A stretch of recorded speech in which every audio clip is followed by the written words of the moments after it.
Okay, hey guys, welcome back to another video. Today we're doing a special. This is going to be Vendor Directory 2.5, where we talk about RESPA compliance in the vendor directory. Hey chat, how's it going?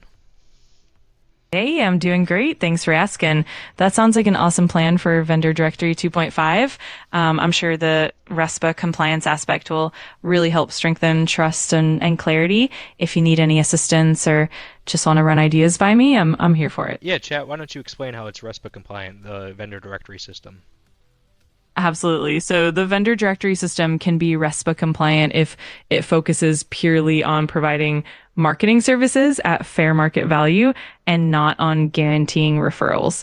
This means that vendors pay for visibility, like being listed, featured in emails, or included in ads, and that the relationship is transparent and documented. The vendor should not be paying for direct leads or referrals, and the agents should have the freedom to choose vendors without any pressure.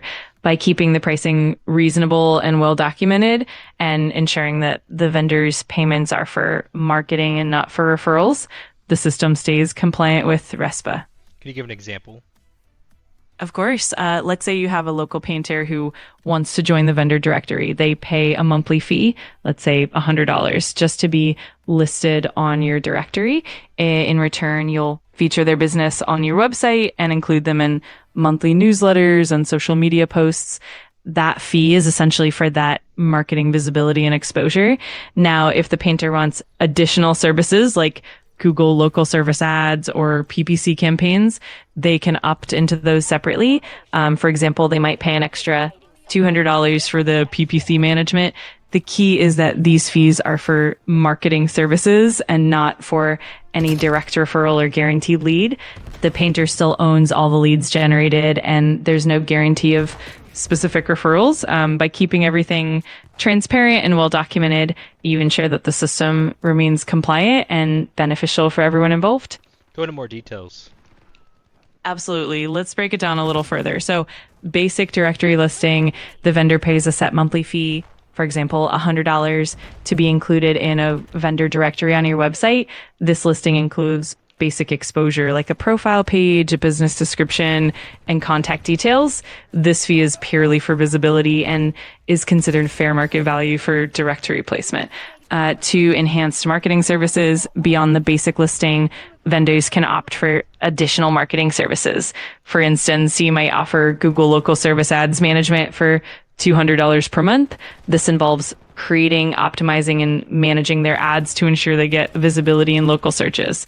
And similarly, you could offer Google PPC campaigns for another $200 where you create targeted ads that drive potential customers directly to the vendor's business. No referral guarantees. The key to RESPA compliance is that the vendor's payments are strictly for these marketing services. You do not promise or guarantee that the vendor will receive a certain number of leads or referrals. Instead, any business generated is incidental and based on the vendor's own marketing effectiveness. Transparent documentation to maintain compliance. It's important to have clear contracts and agreements with each vendor. These documents should outline what services are being provided, the cost of each service, and explicitly state that there are no guaranteed referrals. This transparency helps protect both parties and ensures that everything stays above board. And in vendor freedom, vendors have the freedom to choose whether or not to participate in additional services, and they can opt in or out at their discretion. This ensures that there's no pressure or obligation tied to the directory listing itself.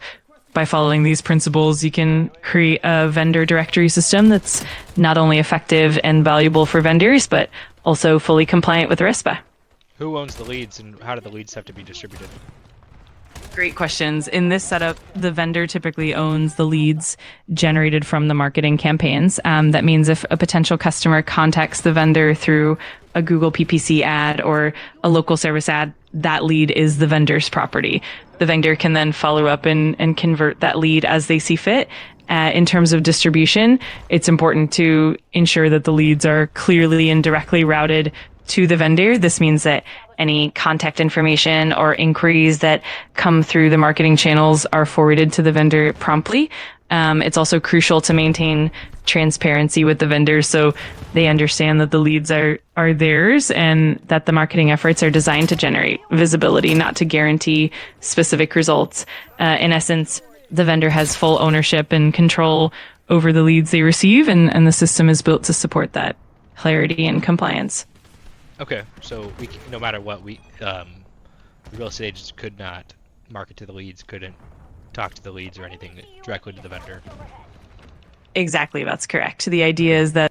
Good. Give another example with another industry, roofing and loan officer. Of course, let's consider a mortgage broker and a home inspection and title company. Got it. So let's say we have a mortgage broker and a home inspection company. In this scenario, the mortgage broker might pay a monthly fee to be featured in a directory of trusted financial partners. This fee covers their listing, promotional emails, and visibility in newsletters. Meanwhile, the home inspection company could similarly pay for marketing services like directory placement, featured spots in email campaigns, and targeted online ads. In both cases, the payments are for marketing exposure and not for direct referrals. The mortgage broker and the home inspector own any leads that come through these marketing efforts, and the agents don't have any direct claim on those leads. This ensures that the system remains compliant and transparent, keeping everyone's roles and ownership clear. That way it all stays above board and compliant no matter the industry. Okay, good. Anything else we're missing?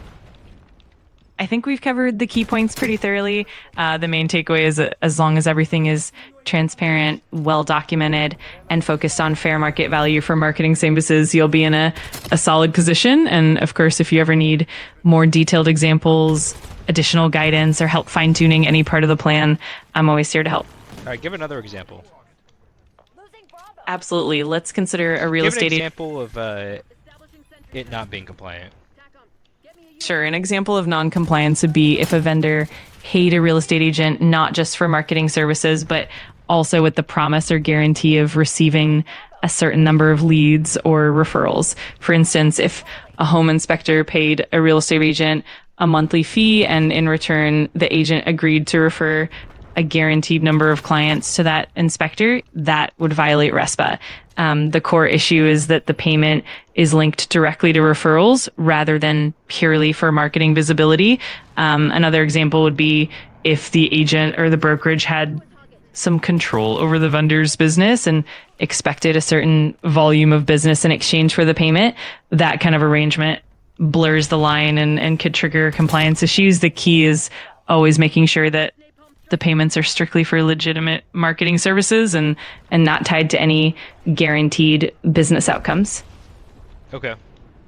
Give some examples of it, Sure. not being good.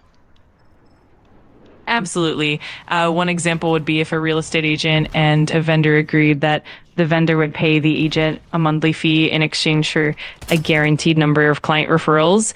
Another scenario could be that a vendor pays an agent to be featured prominently in all of the agent's marketing materials, and the agent promises to send all their clients to that vendor. Also, if there's a situation where a vendor pays for a premium placement and then the agent is expected to provide leads in return, that would be a compliance issue as well. In short, the red flag is when the vendor's payment is directly linked to the volume or guarantee of referrals, rather than just marketing exposure. That's what keeps everything compliant. Okay, perfect. Anything else? I think we've covered the main points pretty thoroughly, but if anything else comes up or you need more examples or clarification down the line, just let me know. I'm always here to help out. Yeah, give a real world example, like something, how easy it could be to mess it up. Absolutely. One real world example would be a situation where a home inspector pays a real estate agency to be listed as a preferred vendor.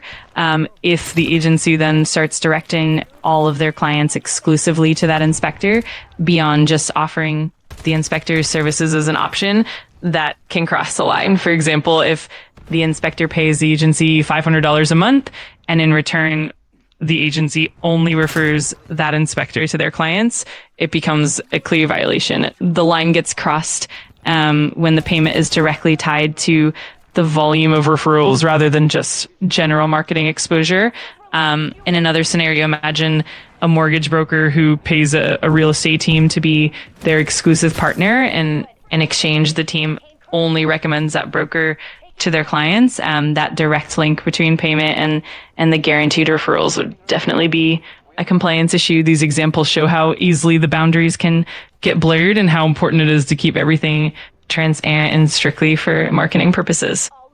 Good. I think I have a deep understanding now. That's awesome. I'm really glad to hear that.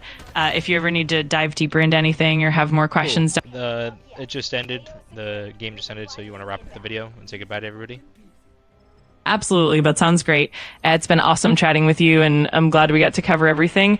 If you need anything else at all, just let me know. Have a great one, and take care. Thanks, everybody. Part 2.5 vendor directory. Uploading it now.